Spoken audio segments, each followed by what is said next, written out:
Hi, I'm Jim Catalano. For 36 years of my career, I actually worked for the Ludwig Drum Company. I'm retired now, but that whole experience of working for Ludwig was truly a magical time. I had the opportunity to meet so many great artists and become friends with them, all the way from Ringo Starr, all the way through Alex Van Halen, and other drummers in between, like Alan White from the group Yes. And so one of the things that was happening at that particular time period is the band that seemed to be shaking everybody up, that was the most influential, was Rush with their drummer Neil Peart. And it's been about a year since we've lost Neil, but I'd like to sort of tell this little story about how the association happened with Neil Peart and Ludwig. It all goes back to a guy named Neil Graham. Neil Graham owned a music store in Fort Wayne, Indiana called Percussion Center. And he was doing a particular process called vibrafibing, which would be taking fiberglass resin and spraying it on the inside of shells to enhance overall projection and tone. And so this was something that was done to Neil Peart's drums. And through that association, one of the guys that worked at the shop part-time was a man named Larry Allen, who was the drum tech for Neil. And so how it all came about was, of course, Neil was playing Tama drums when I first started at Ludwig in 1983. And I think it was like 86 or 7, and I'm not exactly sure on the year, but about that time, kind of got a call from Neil Graham. And Neil Graham said, Jim, we're going to have Neil Peart come in, and he wants to audition some different drums. So, we're bringing in all kinds of things, from Gretsch to Sonar to Premier, and we want to try to give Ludwig a chance at this too. And he may select Ludwig, he may select something else, but let's just do some exampling.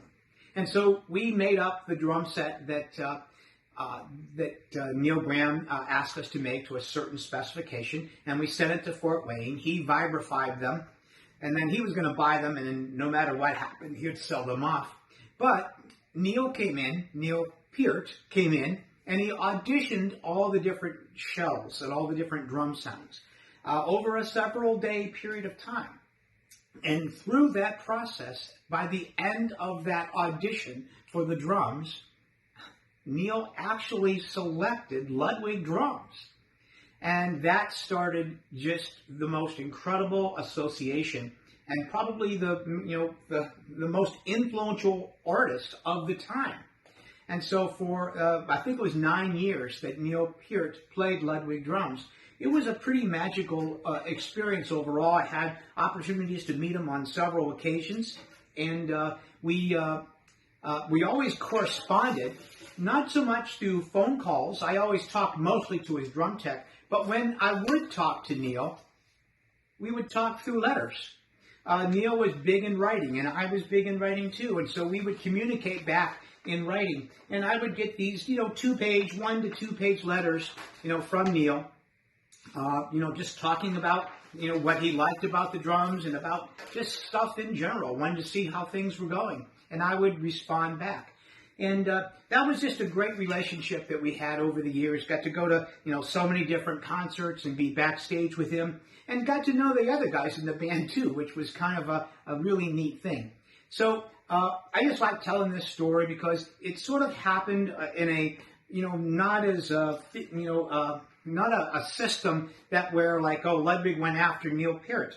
It was actually a little bit more like kind of a lucky, happy chance thing that came about, where by giving a chance, we made great drums, and then Neil actually loved the sound of the Ludwig drums and the look, and then we made a series of sets for him over the 9-year period of time that he did play Ludwig, and toured all over the world with them, and it was just a wonderful experience. So thought you'd enjoy that story. Thanks.